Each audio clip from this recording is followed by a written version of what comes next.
Bonjour à tous, bienvenue sur le plateau de Politique et Économie.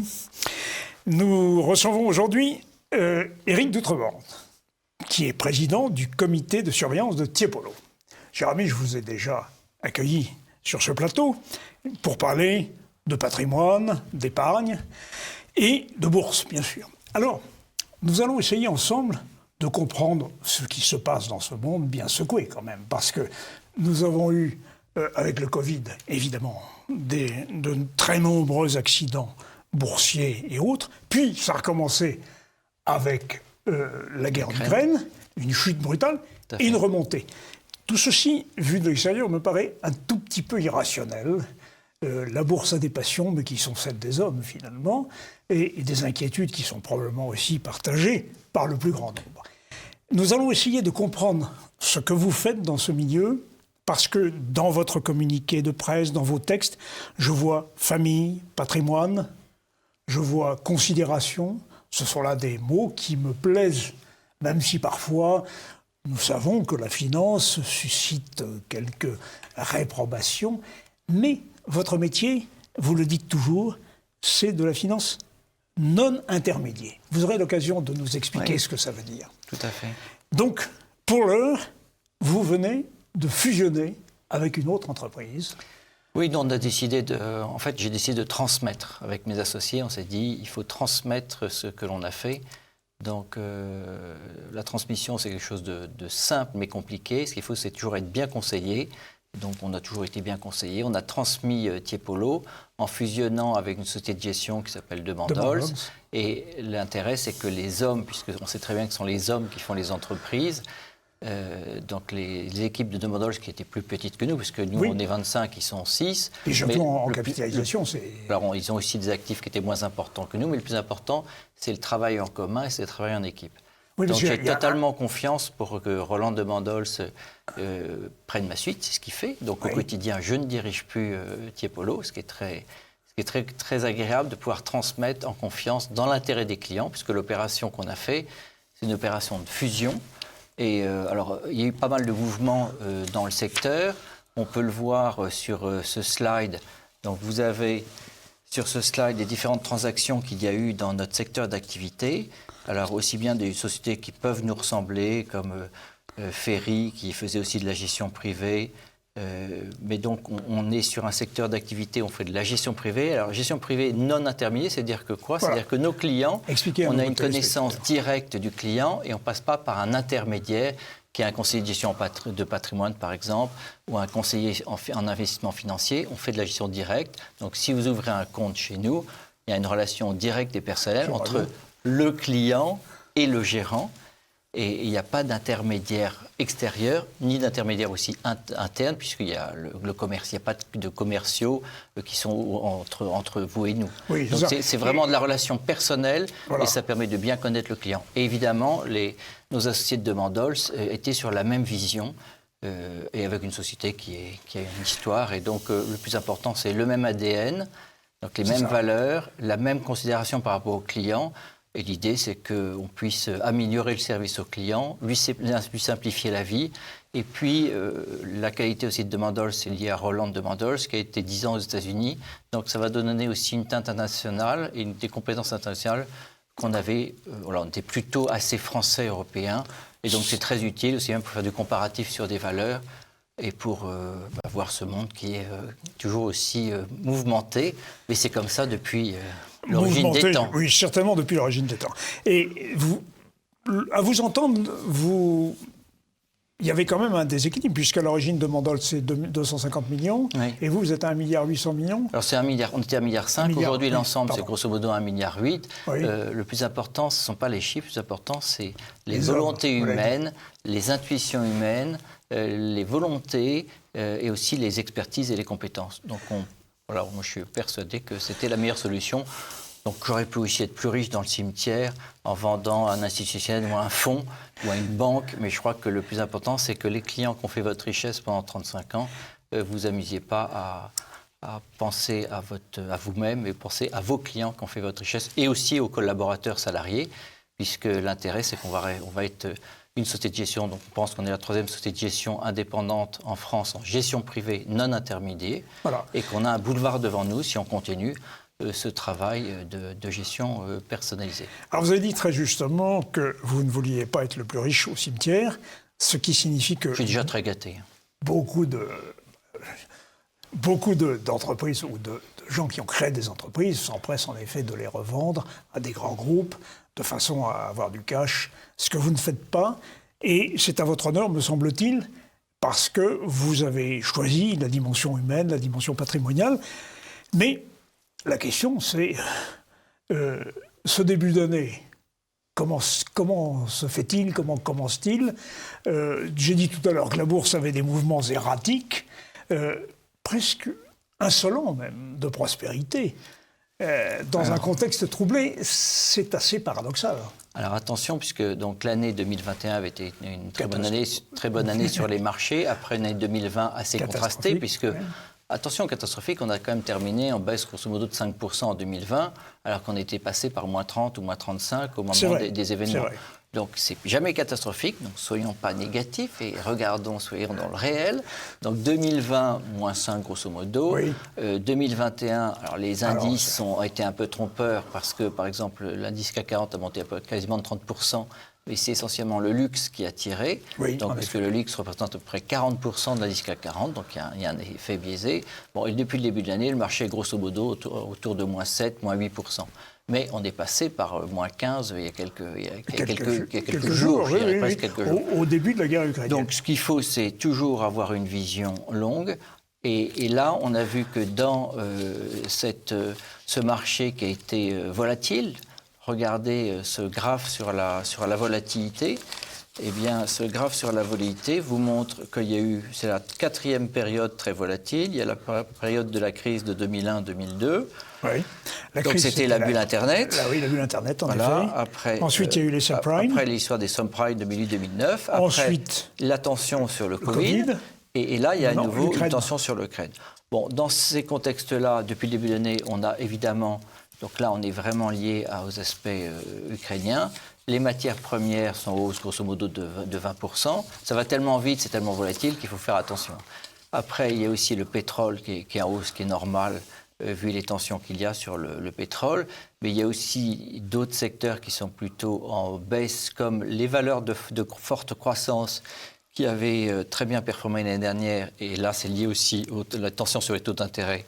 Il y a l'inflation, donc on en reparlera, mais on a des variations très contrastées. Par exemple, le CAC 40, la plus forte baisse, c'est Alstom, moins 30%, c'est lié à l'exposition russe. L'Oréal, valeur de croissance, moins 13%, grosso modo, depuis le début de l'année. Et puis dans la hausse, il y a Thales qui a monté de 50% à cause des aspects militaires et des budgets militaires qui sont à nouveau... sur le devant de la scène. Alors, on est un peu contrariant, parce qu'en Thales, on avait du Thales, on les a sortis. Vous les avez sortis ? Oui, parce qu'on a une vision longue et on pense qu'il y a des effets de mode et que je pense que... Voilà. Thales a vendu des armes jusqu'à quelques jours du déclenchement de la guerre. Elle a vendu des armes aux Russes. Oui, alors après, s'ils ont été payés, que tout est réglé, voilà, mais s'ils n'ont pas été payés, c'est compliqué. Donc, Swift est passé par là, peut-être. Ça, c'est encore un autre sujet. C'est lié au règlement, mais pas aux aspects militaires. Donc voilà, un début d'année assez contrasté. Et il y a aussi les valeurs technologiques, puisqu'il ne faut pas oublier que les valeurs de technologie... Alors, il ne faut pas oublier que le marché directeur de la technologie, c'est le marché américain. Le marché américain, les valeurs technologiques ont baissé, ou même les valeurs comme Apple ont perdu 15%, puis là on est aux environs de 10% de baisse, mais ce n'est pas du tout de la bérésina, c'est des tensions sur les valorisations, puisque quand les taux d'intérêt montent, il peut y avoir des effets sur les valorisations, il ne faut pas l'oublier. Et la bérésina, comme chacun sait, c'est en Russie. Bon. Ouais.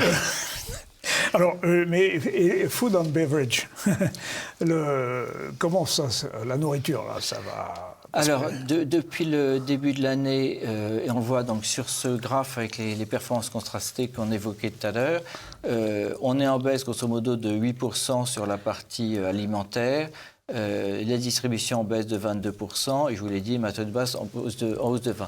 Après, ce qu'il faut regarder, on en reparlera tout à l'heure, sur les conséquences de la crise ukrainienne sur les matières premières, voilà, par exemple sur le blé. Donc, on le révoquera tout à l'heure. Donc, une bonne année 2021, une très bonne année, et le CAC 40. Mais là, pour l'instant, on est en baisse de 8%, ça va être très volatile. Je crois qu'il faut, c'est surtout pas s'inquiéter sur le long terme. Il faut surtout se dire, est-ce que l'argent que j'ai sur les marchés, c'est de l'argent moyen-long terme ou c'est de l'argent court terme? Donc, si vous avez une idée d'arbitrage contre un achat immobilier, une donation à vos enfants, il ne faut pas rester exposé sur le moyen-long terme, alors que vous allez faire une opération court terme. Et on le voit sur les taux d'intérêt, par exemple. Regardons le graphe sur les taux d'intérêt que je vous ai présenté. C'est un graphe intéressant parce que c'est... Ah, pardon, c'est le mauvais. C'est le graphe intéressant parce que vous avez les taux d'intérêt à 1 an, 2 ans, 5 ans, 7 ans, 10 ans. Justement. Et donc là, vous avez sur le marché américain, qui s'est un peu tendu hier, eh bien, on est à 2,57 sur le 30 ans. Oui. On est à 1,93. On voit qu'il y a une différence entre les pays. On est à 1,93 sur l'Angleterre, on est à 1,44 sur la France. On est en moyenne sur l'Europe à 0,91.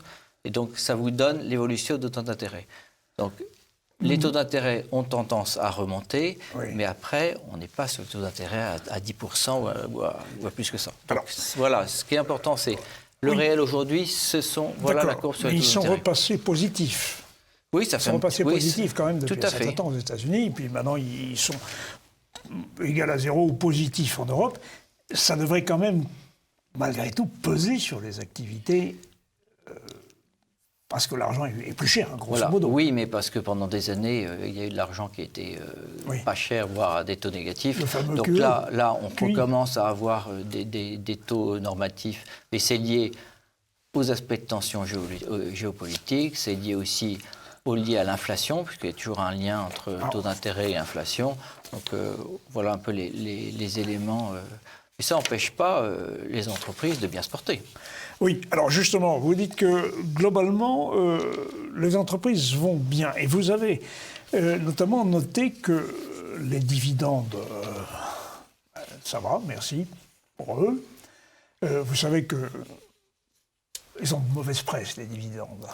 Ils ont eu mauvaise presse. Avant les dividendes, il faut toujours regarder les résultats des entreprises. Parce que c'est à cause des résultats favorables qu'il y a des dividendes derrière. Donc, il ne faut jamais oublier ça. Donc, si on prend les résultats de l'année dernière, on a quand même le CAC 40 où la globalité des résultats a dépassé 100 milliards. Oui, en effet. Donc, c'est quand même intéressant. Après, vous avez un autre élément, c'est regarder les éléments qu'il y a sur ce slide sur l'année record en 2021. Eh bien, Total Energy, qu'on évoque souvent, on est passé de 11 à 7 en 2020, puis après à 15 milliards en 2021. LVMH, qui est vraiment un des leaders dans le secteur du luxe, vous voyez très bien la progression l'année dernière, très importante. BNP aussi, puisque les bancaires se sont redressés. Sanofi et Vinci. Donc on voit très bien que globalement, eh bien, les entreprises vont bien. Et quand vous regardez... Enfin, Sanofi a bien baissé. Oui, mais... Par rapport à 21. Oui, alors là, parce que vous savez très bien qu'il y a une raison. Voilà, c'est l'histoire Covid. Pfizer, qui n'est pas sur ces éléments. En 2019, il y avait 16 milliards de résultats nets. En 2020, 9 milliards 6. Donc vous voyez, 16 milliards, 9 milliards 6. Et 22 milliards en 2021. Et ça devrait continuer en 2022. Donc, merci le Covid, entre guillemets, je parle des aspects financiers, je ne parle pas d'autres aspects. Jamais merci. On n'aurait jamais compris autre chose. Voilà. Il faut quand même le remettre. Il faut quand même être lucide. Et donc, on a des chiffres sur Pfizer qui seront poussés, et sachant que le Covid, c'est à peu près un tiers du chiffre d'affaires de Pfizer. Donc voilà. Donc Pfizer, ce n'est pas que le Covid, même si depuis maintenant plus de 2 ans, eh bien, on parle de ce secteur pharmaceutique.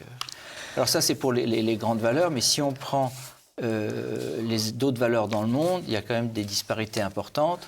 Et par exemple, les plus gros dividendes, pour revenir à vos aspects dividendes, pour la première fois, c'est BHP, qui est une boîte minière mondiale qui était le plus gros dividende. Et alors le deuxième, c'est Microsoft. Donc vous voyez à peu près les masses. Bon, et le troisième, c'est Rio Tinto, qui est aussi un opérateur minier. Donc on s'aperçoit que ça peut changer. Finalement, c'est lié aux matières premières, attention sur les matières premières.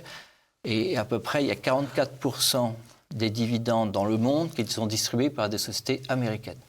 Mais cette année, il y a eu une montée en Angleterre, parce que les valeurs comme Rio Tinto, BHP, c'est souvent coté aux États-Unis, à Londres. Et donc, on en tient compte dans les variations.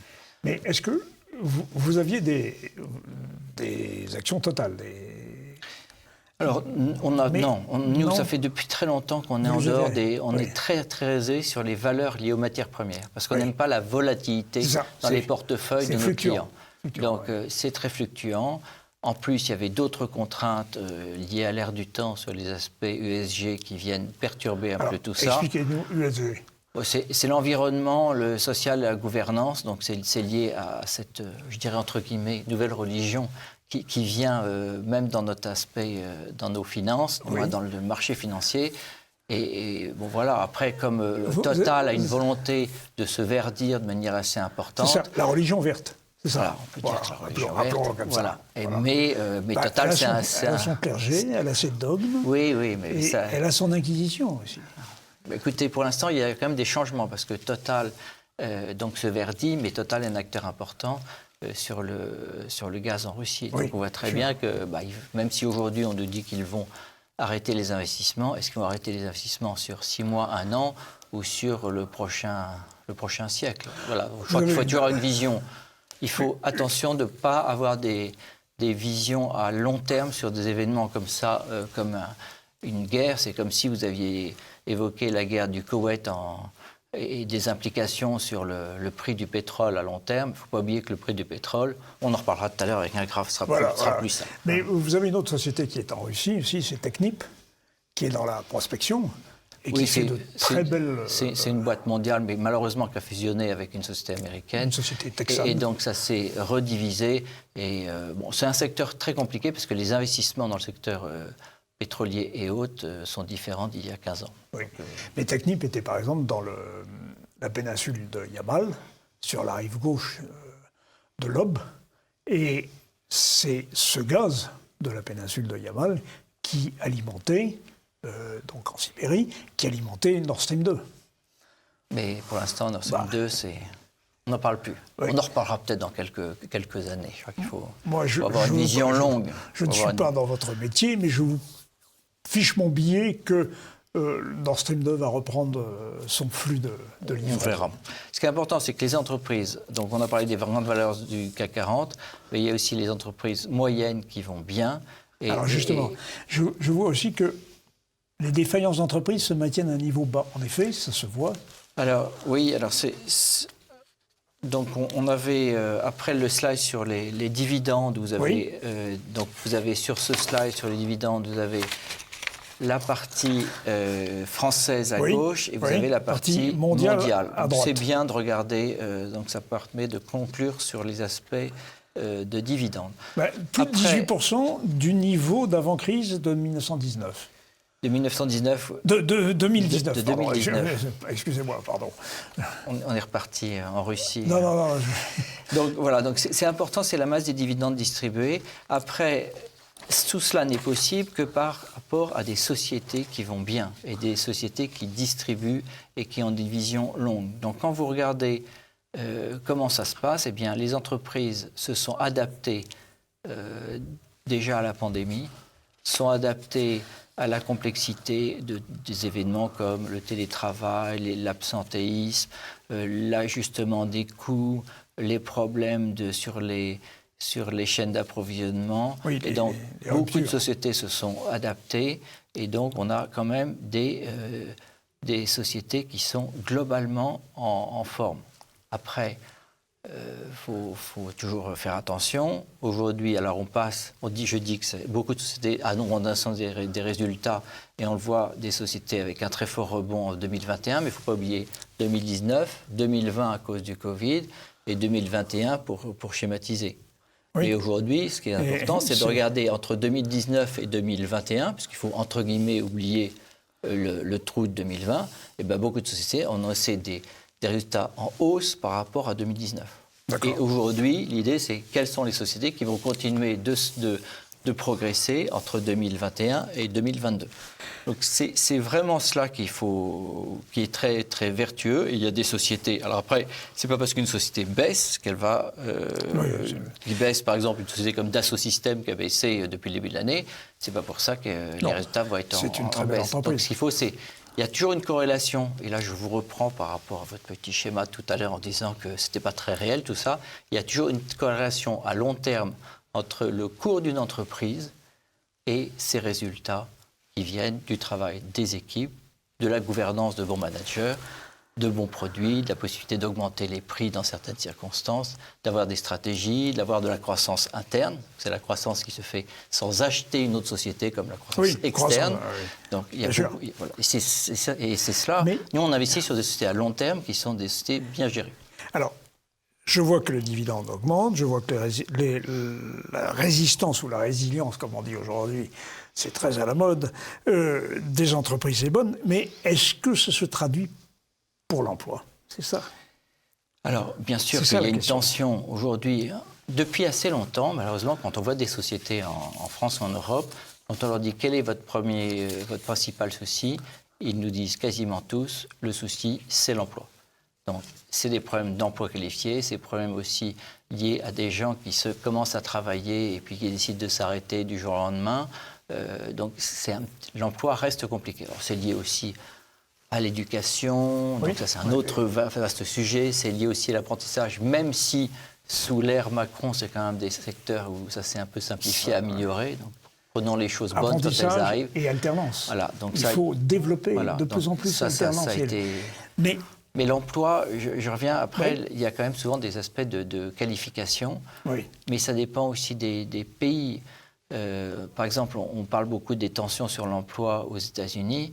C'est sûr que quand vous êtes à côté d'un entrepôt d'Amazon et que vous êtes à grosso modo 15 $ l'heure pour un employé, vous avez une usine de plastique omnium qui est à côté et qui est à 14,25 $ ou 14,50 $. Vous voyez que les différences par rapport à un pays, par rapport à une région et par rapport à des activités, eh bien, le marché du travail aux États-Unis est nettement plus flexible que chez nous. Un Américain peut très bien, du jour au lendemain, se dire « je vends ma maison ou je passer d'un pays à un autre ». Nous, c'est très différent. Voilà, oui, mais parce que ce sont des... C'est dans la culture américaine. Voilà, c'est une culture différente.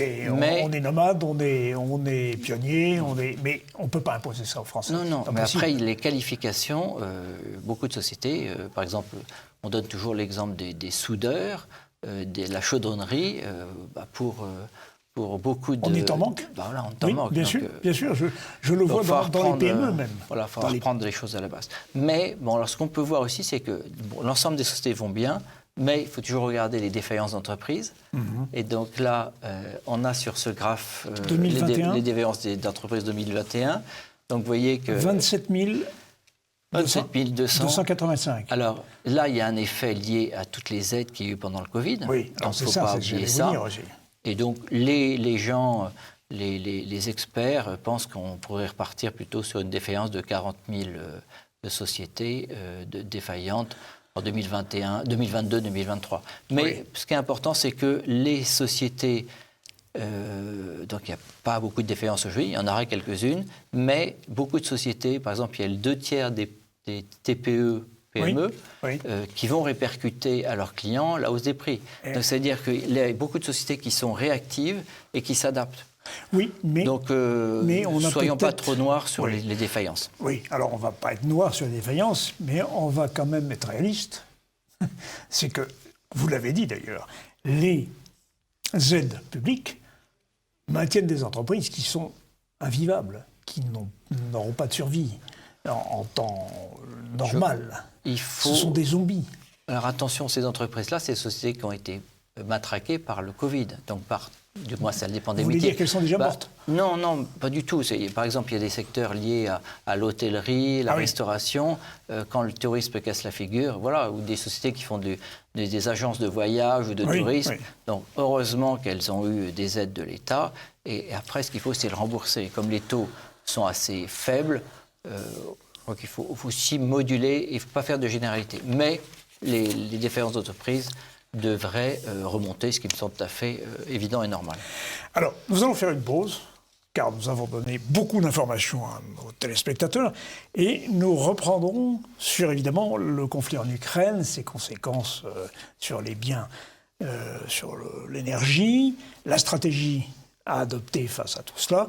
Bref, nous allons reprendre après la pause.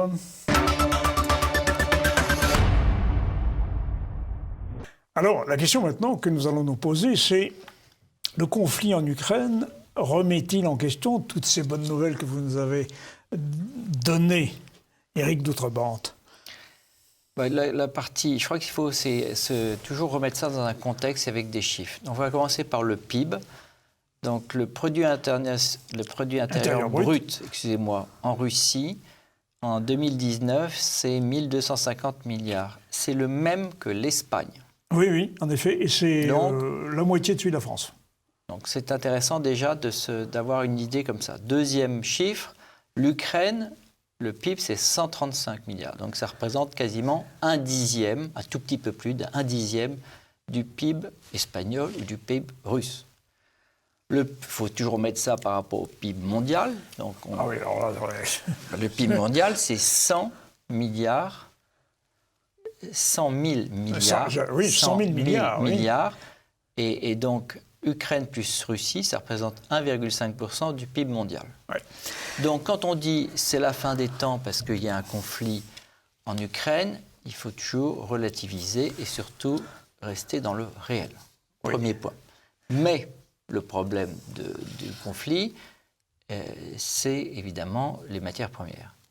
Donc, il y a des tensions sur les matières premières. Les poids des exportations de matières premières, donc ça, c'est vraiment important. Et les deux pays représentent à peu près 1% des importations européennes. Donc, ce qui se pèse en totalité dans les importations de matières premières, eh bien, on le voit dans ce slide. Dépendance au gaz russe en Europe. Dépendance au gaz russe, puis après Ce sont des pourcentages, n'est-ce pas, que nous avons là. Tout à fait. Donc, France, 22%. Donc, c'est-à-dire que c'est la dépendance. La France est dépendante à 22% du gaz russe. Du gaz russe. Voilà. Alors que la moyenne de l'Union européenne, c'est 41%. Et évidemment, l'Allemagne, c'est 49%. Donc là, alors il y a je veux dire qu'il y a 2 ans, on disait c'est génial, c'est très bien d'avoir du gaz russe, c'est notre avenir et compagnie. Oui. Et là, avec le conflit, vous avez compris que les cartes étaient un peu rabattues. On en reparlera dans 5 ans ou dans 10 ans. Mais c'est important d'avoir conscience de cela, car le gaz, vous avez compris, c'est plus de 41% de l'approvisionnement en Europe, oui. Essentiellement en Allemagne. Mais voilà, donc ça, c'est vraiment une donnée importante, sachant que la Russie, c'est le premier producteur de gaz au monde. Oui. Et c'est à peu près 20% des réserves mondiales prouvées. Oui. Donc, parce que ça vous donne quand même 20% des réserves prouvées dans le gaz. En Russie, c'est quand même important. Petite information nouvelle, je le sais d'une source sûre, toujours par l'entreprise Technip, pour des raisons familiales. Ils viennent de trouver, ils ont des gisements de gaz qui sont à Sakhaline. Sakhaline, c'est la grande île qui se situe évidemment au large du débouché du fleuve Amour et qui avait été prise aux Japonais en 1945. C'est sûr que et là, il y a des réserves de gaz qui pourraient alimenter directement évidemment la Chine et le Japon.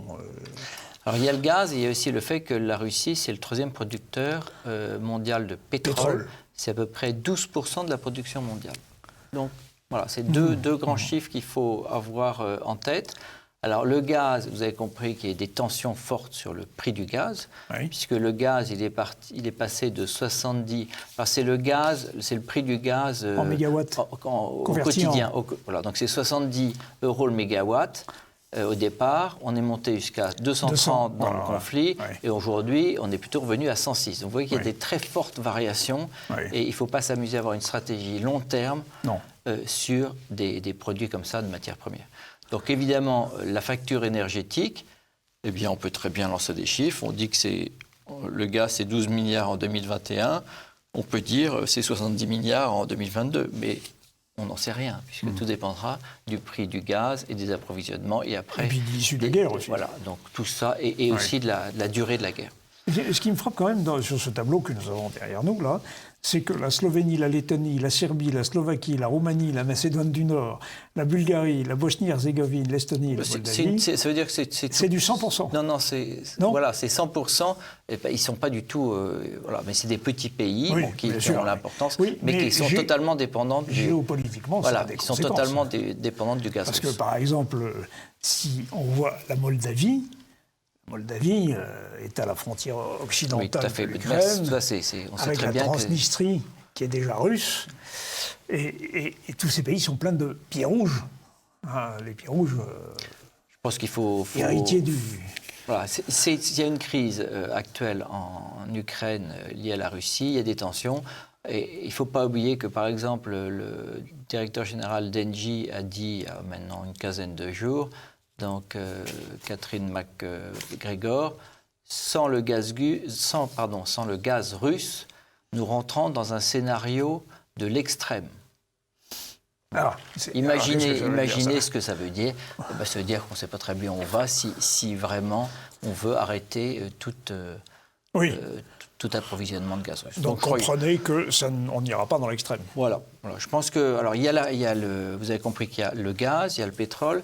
On va regarder sur ce slide. Il y a aussi l'approvisionnement russe en matières premières en Europe. Donc ça, vous avez compris, le gaz, on l'a évoqué, le pétrole aussi. Alors derrière nous, on a le palladium. Voilà. Alors le palladium, ça c'est essentiellement lié pour les voitures aussi, pour les pots, les pots d'échappement. Le nickel, c'était important. L'aluminium, alors il y a beaucoup d'aluminium dans beaucoup de produits. On voit que des tensions et beaucoup d'entreprises que l'on voit nous disent que l'aluminium va être embêtant. Le cuivre, le zinc. Alors, donc ça, c'est vraiment les matières premières.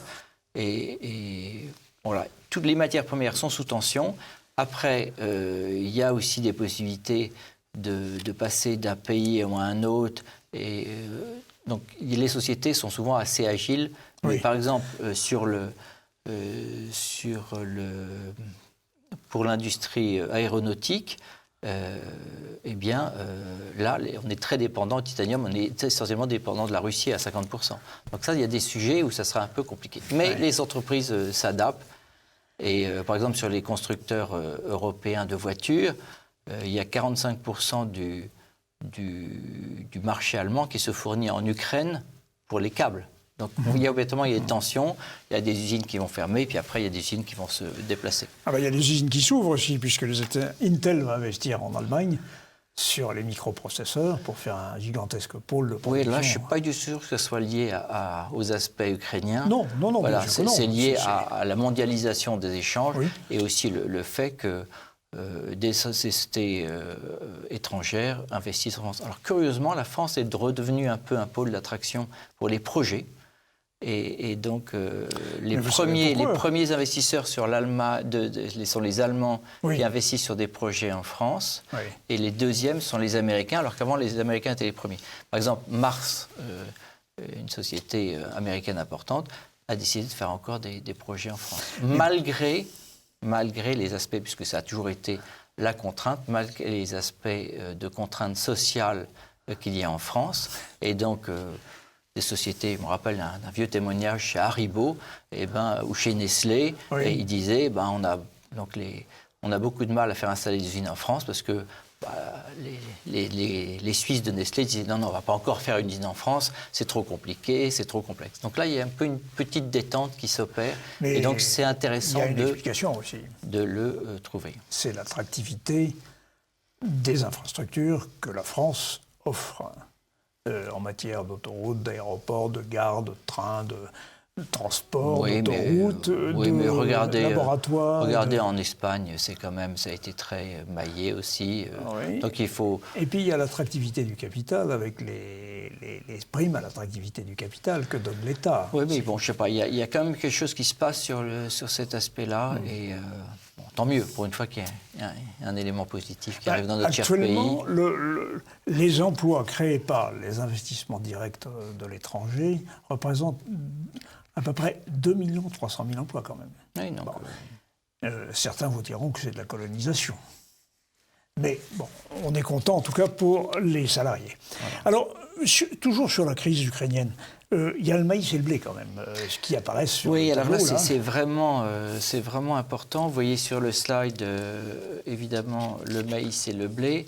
Alors, il ne faut pas oublier que la Russie plus Ukraine, c'est 25% des exportations mondiales. Oui. Donc, de blé. La tonne de blé s'est passée de 287 € en février à plus de 400. Oui. On a un petit peu rebaissé, oui, en effet. Mais on est quand même à 60% de hausse par rapport au conflit. Alors, ce qui est compliqué, puisqu'il y a un décalage, d'abord, il y a des stocks.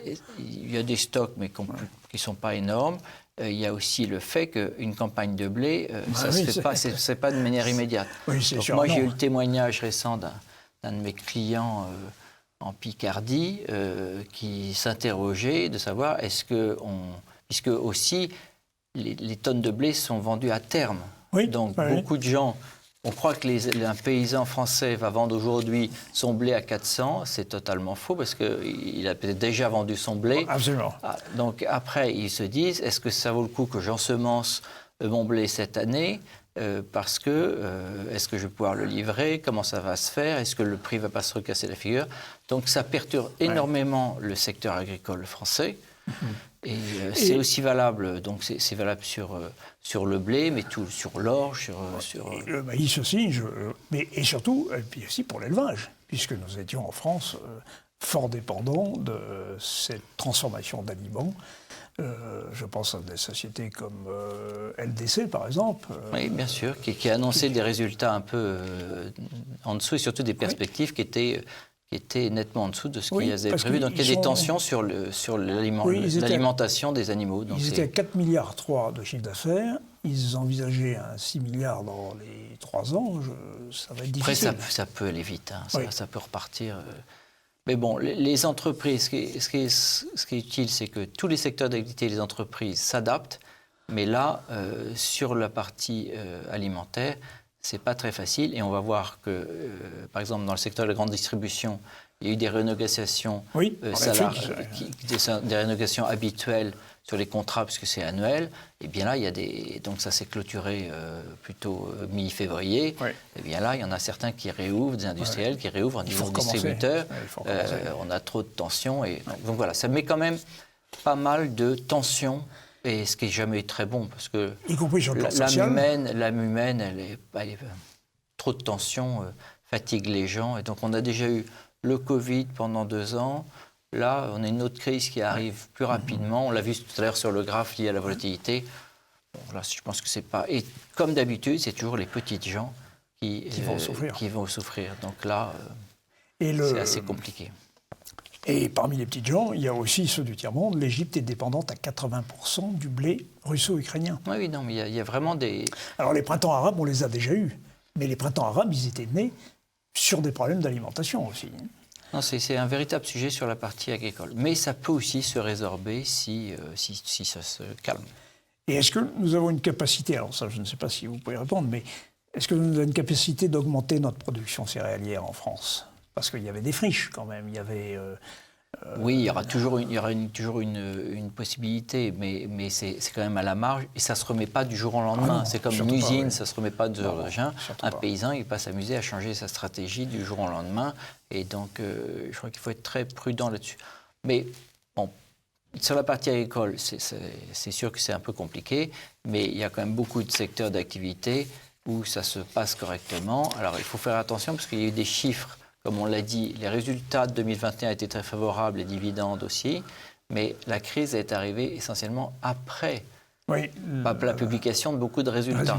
Donc il y a les entreprises qui avaient publié Je vous donne un exemple, par exemple, Interparfums, qui est lié au luxe et qui a surperformé de manière colossale l'année dernière. Entre ce que évoquait Interparfums fin janvier ou début février, c'est pas la même chose quand vous avez une réunion d'investisseurs un mois après et que vous êtes en pleine guerre de l'Ukraine. Donc ça peut aller vite, mais on a vu aussi que par exemple dans le secteur du luxe ou dans les cosmétiques, eh bien le Covid a porté le secteur du luxe parce que les gens ne bougeaient plus, les ventes en duty free ont diminué, mais les ventes sur la partie Internet a augmenté fortement puisque les ventes en Internet ont fusé et ça a continué de progresser. Donc on revient sur le commerce en France. La totalité des ventes Internet sur les commerces de détail a progressé de 16% en 2021. On voit qu'il y a des tendances de fond. Donc ça veut dire que le consommateur s'adapte. Et ce qu'il ne faut pas, c'est qu'il arrête du jour au lendemain de consommer. Et pour l'instant, on ne le voit pas. On se parfume moins pendant la guerre, quand même, semble-t-il. Eh bien non. Historiquement, non. Bon. Alors, on ne se parfume même pas la dynamite. Non, mais voilà. Le Covid a porté les valeurs, par exemple, liées à la cosmétique. Et c'est un phénomène mondial et important aussi aux États-Unis. Alors, quelle stratégie adopter alors? Parce que ce que vous dites à vos clients, à vos familles, à ceux qui vous font confiance, d'abord le temps, je crois. Alors, je crois que c'est important, c'est de rester, pas s'occuper du court terme. On a très bien vu aussi sur les slides concernant la variation du blé que j'évoquais, le palladium et l'aluminium. On a vu ces variations importantes, mais aujourd'hui, la stratégie, c'est pas de s'occuper de ces effets court terme et de regarder l'investissement à long terme. On s'aperçoit que sur ce slide, vous avez une performance, alors pas du CAC 40, mais du Standard & Poor's 500, donc c'est 500 valeurs américaines. Et on a un graphe sur une longue période, puisqu'on a ça sur 15 ans, 2005 à 2020. Si vous essayez de faire du market timing, c'est-à-dire que vous dites le marché a beaucoup monté, je vends, ou le marché a baissé, il va encore plus baisser, je vends.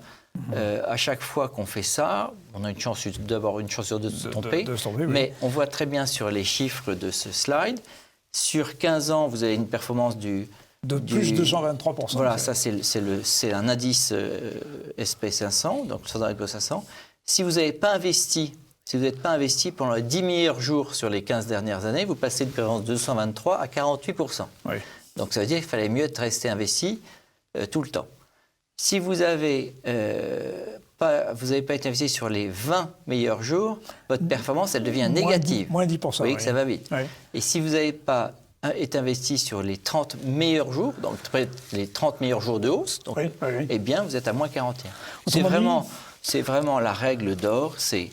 Pas de panique. C'est d'abord faire un bilan patrimonial, comme on le fait chez Tiepolo. Vous êtes qui? Quel est vos actifs, quels sont vos objectifs, quels sont vos risques, quelle est l'utilité de votre argent, qu'allez-vous recevoir des successions futures, qu'allez-vous donner, et de bien connaître son client. Première règle de base, pour être resté investi sur une longue période, c'est d'avoir fait ce travail-là préalablement.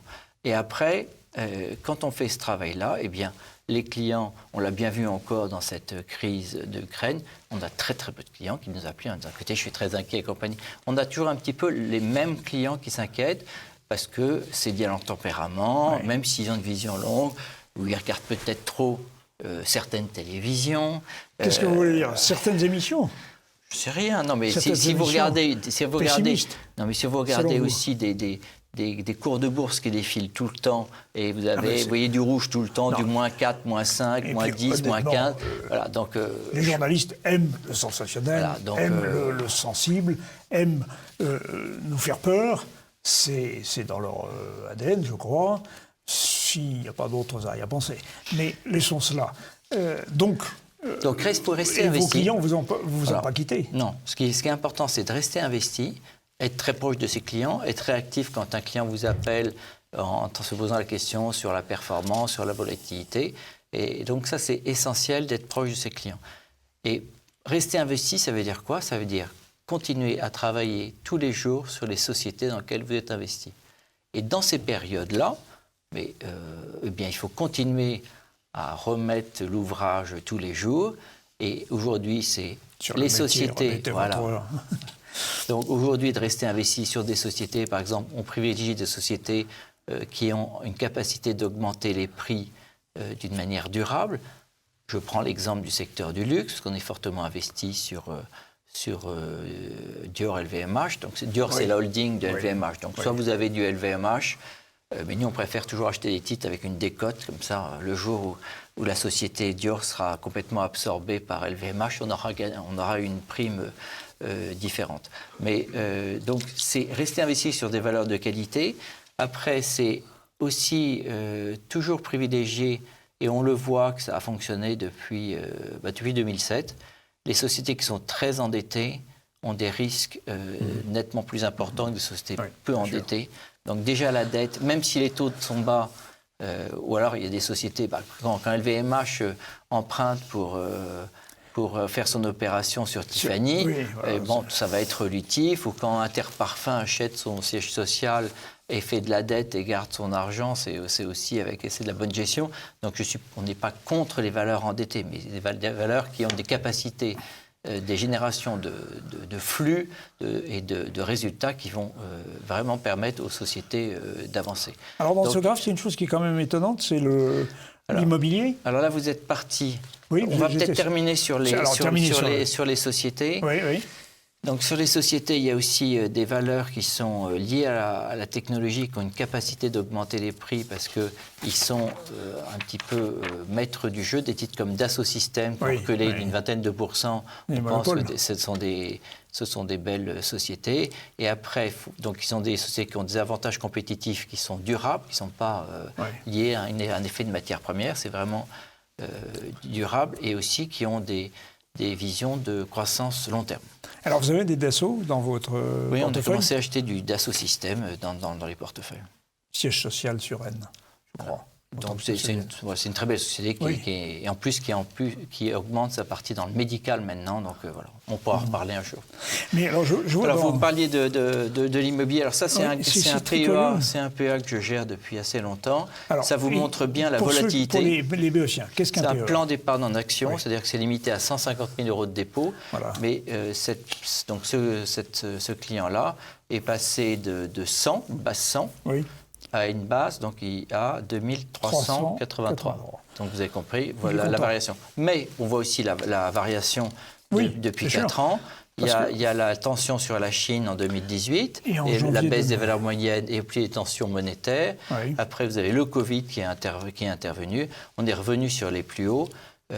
Mais donc ça se compare avec le CAC 40, avec les dividendes. C'est pour ça que vous avez le chiffre de 1508. Après l'or, qui brille dans le désert mais qui ne sert à rien, sauf à rassurer les foules ou avoir une prime d'assurance. Et après, vous avez l'immobilier.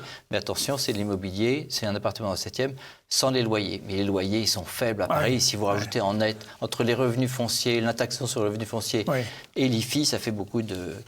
Donc c'est une version... Je suis frappé quand même du fait que l'immobilier ne connaît pas des croissances...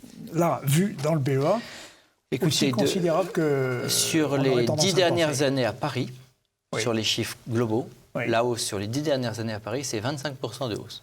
Voilà. Donc il faut... Alors c'est un peu plus en province, mais ça dépend aussi. Il faut toujours jamais oublier l'emplacement. Et finalement, l'once d'or ? Alors l'once d'or est au plus haut. Là, la tendance est revenu au plus haut à cause des tensions sur l'Ukraine. Mais on voit très bien que ça a fait ça parce que c'est lié aussi aux matières premières. Oui, bien sûr. N'oublions pas l'or est une matière industrielle maintenant. Mais ce n'est plus, c'est moins une valeur. Par exemple, pour les bijoux en Inde, depuis qu'il y a des taxations sur l'or, des fortes baisses de bijoux en Inde, par exemple. C'est un autre marché. Oui, c'est très particulier. Alors, évidemment, nous arrivons sur une question un petit peu plus sensible, qui avait défrayé la chronique, c'est Orpea. Orpea, qui a... il y a eu le livre qui dénonçait le traitement des personnes dans ces EHPAD privés. Et vous-même, vous aviez, je crois, des actions d'une autre société. Alors, on est, donc on le voit on va regarder déjà le graphe sur le parcours difficile depuis 3 ans d'Orpea. Donc, vous voyez qu'il y a une forte baisse, on voit le décrochage de 54% depuis l'apparition de livres. Donc ça, c'est le court terme. On va regarder tout de suite la page suivante, le slide suivant, qui est sur la partie long terme. Donc on voit très bien que malgré la forte baisse, très importante, vous voyez quand même l'évolution du titre sur 20 ans. Alors, oui, le titre a retrouvé à peu près le niveau de 2012. 2012. Donc on est revenu vraiment en arrière. Ouais. Alors Orpea, d'abord, c'est pas les aspects de maltraitance et les articles, c'est pas nouveau.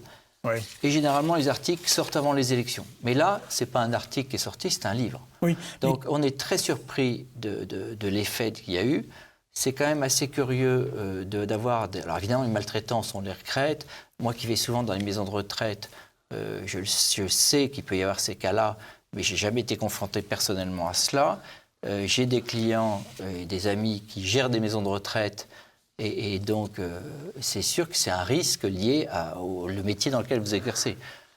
Donc, moi, je suis très étonné de voir la violence qu'il y a eu et l'organisation. Je ne sais pas à part les aspects de bon sens, dire que la maltraitance, c'est pas bien, mais c'est quand même très curieux qu'il y ait une couverture comme ça, médiatique aussi violente, et que ça a fait baisser un titre de 54%. Alors, ça n'a pas empêché des gens long terme, des fonds américains, ou des caisses de retraite françaises de se mettre en contrariant et d'acheter des titres.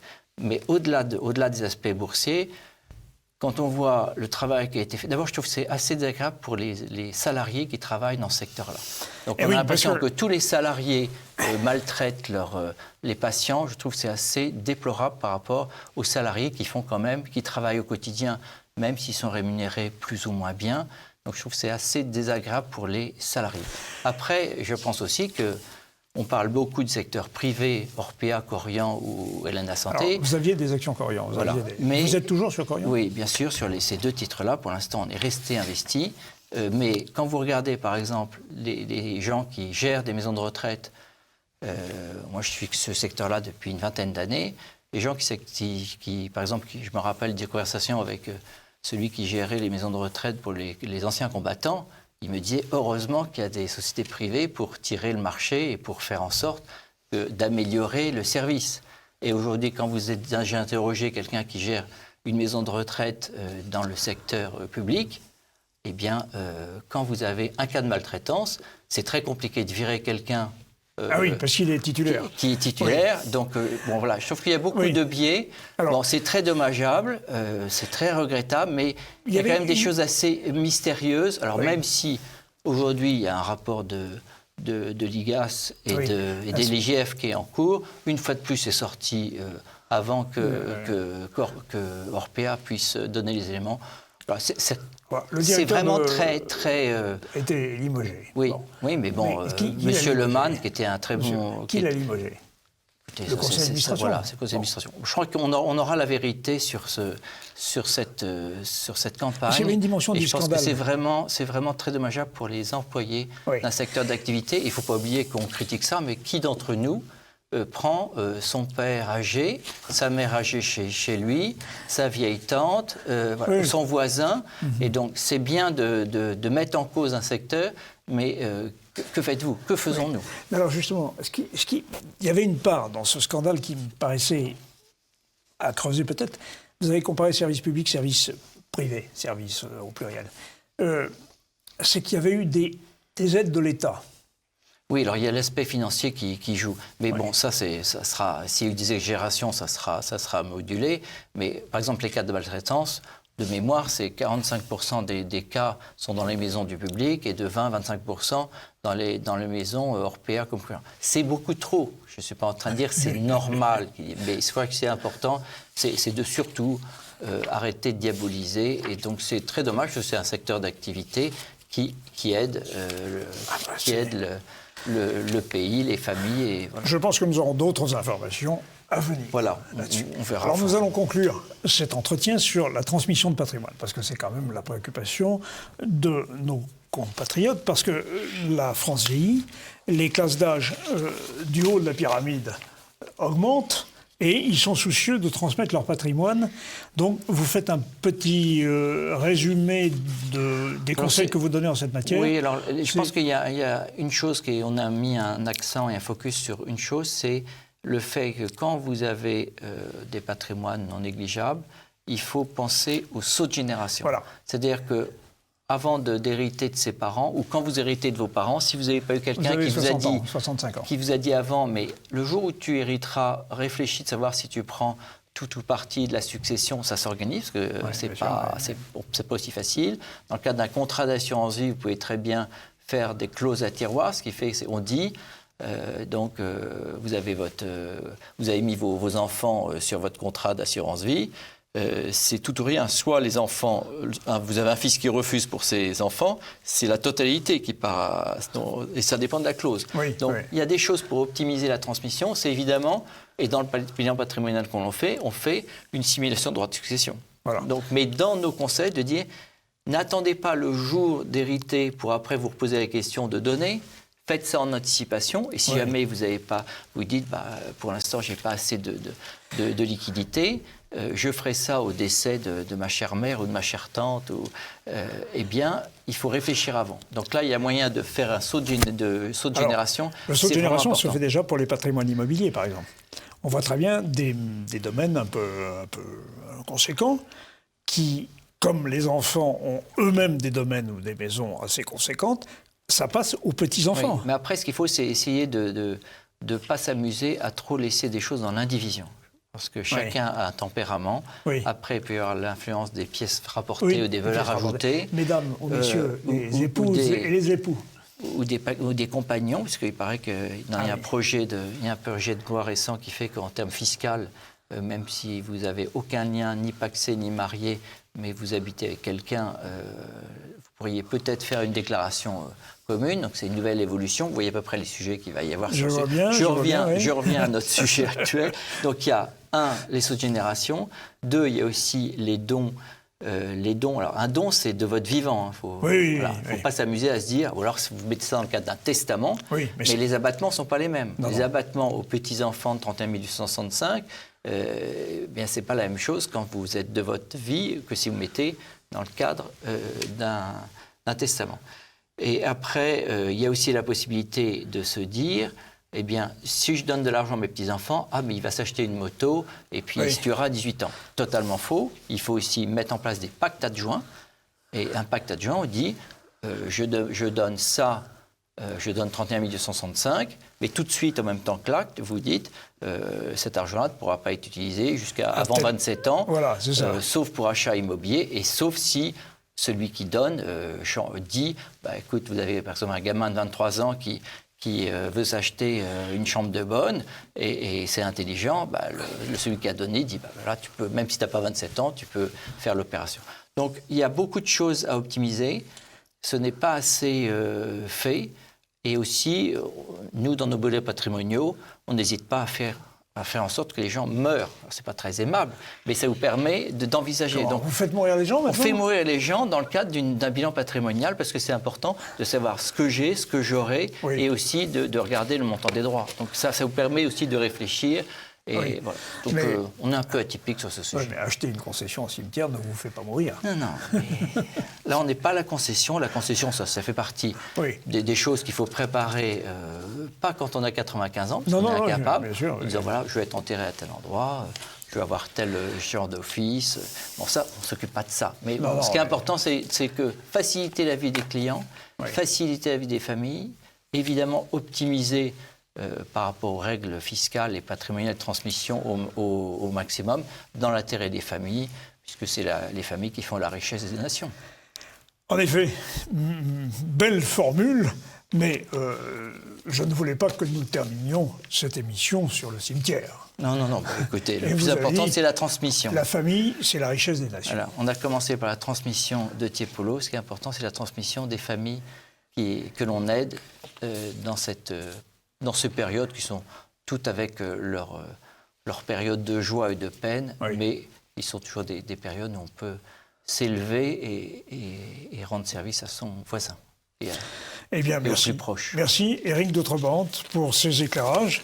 Donc je rappelle que vous êtes le président du comité de surveillance de Tiepolo, et que vous venez de fusionner avec De Banlox. Donc, et que vous nous avez fait des analyses sur l'ensemble de la situation économique et l'épargne des Français semble pouvoir continuer d'exister malgré les attaques qu'elle subit quand même. Voilà. Mais c'est important, c'est d'être bien conseillé et surtout de choisir des valeurs de qualité. Il y a des hommes de qualité. Merci beaucoup. Puis en plus, si on a les hommes de qualité, alors que demande le peuple? Voilà. Merci Éric Doutrebente, merci et chers téléspectateurs, à très bientôt.